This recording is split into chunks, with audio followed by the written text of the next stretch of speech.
Hi ಕಂದ, ಹೇಗಿದ್ದೀಯಾ? ನನ್ನ ಹೆಸರು ಕವಿತಾ. ಇವತ್ತೊಂದು ಸ್ಪೆಷಲ್ ಪದದ ಬಗ್ಗೆ ಮಾತಾಡ್ತಿದ್ದೀವಿ. ಏನು ಗೊತ್ತಾ ಪದ?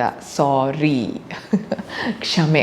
ಆಯಿತಾ? ಈಗ ಯಾರಿಗಾದರೂ ನೀನು ಆಟ ಆಡುವಾಗ ತಳ್ಳಿಬಿಟ್ಟೆ ಅನ್ಕೋ, ಆಟಾಡ್ತಾನೆ ಆಯಿತು, ಬೇಕು ಅಂತ ಮಾಡಲಿಲ್ಲ, ನಿನ್ನ ಫ್ರೆಂಡ್ ಇದ್ದಕ್ಕಿದಂತೆ ಅಳಕ್ಕೆ ಶುರು ಮಾಡ್ದ ಅನ್ಕೋ. ಈಗ ನಾವು ಬೇಕಾಗಿ ಮಾಡಲಿ ಬೇಡದೆ ಮಾಡಲಿ ನನ್ನ ಫ್ರೆಂಡಿಗಂತೂ ನೋವು ಆಯಿತು ಅಲ್ವಾ? ಆವಾಗ ಮನ್ಸಿಗೆ ನಮಗೆ ಬೇಜಾರಾಗುತ್ತೆ. ಓಕೆ, ನನ್ನಿಂದ ನನ್ನ ಫ್ರೆಂಡಿಗೆ ತೊಂದರೆ ಆಯಿತು, ನನ್ನ ಫ್ರೆಂಡಿಗೆ ನೋವಾಯಿತು ಅಂದಾಗ ಆ ಟೈಮಲ್ಲಿ ಸ್ಪೆಷಲ್ ಪದನ ಉಪಯೋಗಿಸ್ಬೇಕು. ಏನಂತ? ಸಾರಿ, ತಪ್ಪಾಯಿತು ಅಂತ.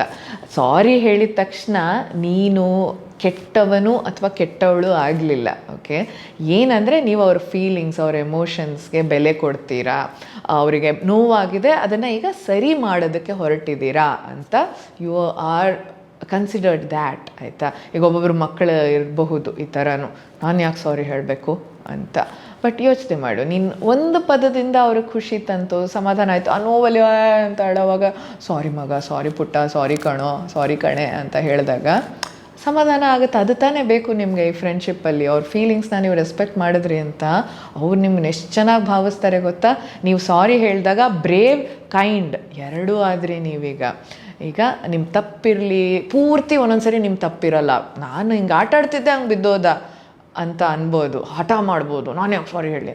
ಬಟ್ ಸಂಬಂಧಗಳು ಹಾಗಲ್ಲ ಅಲ್ವಾ? ಈಗ ನಿನ್ನ ಫ್ರೆಂಡಿಗೆ ಸಾರಿ ಹೇಳಿದ ತಕ್ಷಣ ನೀನು ಕೆಟ್ಟೋನಾಗಲಿಲ್ಲ, ಸಾರಿ ಹೇಳಿದ್ರಲ್ಲಿ ತಪ್ಪೇನೂ ಇಲ್ಲ, ಹೇಳ್ಬಿಡ್ಬೋದಲ್ವಾ? There was some part of you because of that he fell ಅಲ್ವಾ? ತಪ್ಪಾದಾಗ ಈ ಥರ ಹಠ ಮಾಡೋದ್ರ ಬದಲು ಕಾಮಾಗಿ ಒಂದ್ಸರಿ ನಿಮ್ಮ ಫ್ರೆಂಡ್ ಹತ್ರ ಹೋಗಿ ಸಾರಿ ಅಂತ ಹೇಳಿ ನೋಡಿ, ಎಷ್ಟು ಅವರಿಗೆ ಸಮಾಧಾನ ಆಗುತ್ತೆ ಅಂತ. Because you care for your friend and the friendship. Sorry ಅನ್ನೋದು ಇನ್ನೊಬ್ರನ್ನ ಯಾವತ್ತೂ ಕೆಟ್ಟವ್ರನ್ನಾಗಿ ಮಾಡೋದಿಲ್ಲ, ಅದು ನೆನಪಿರಲಿ.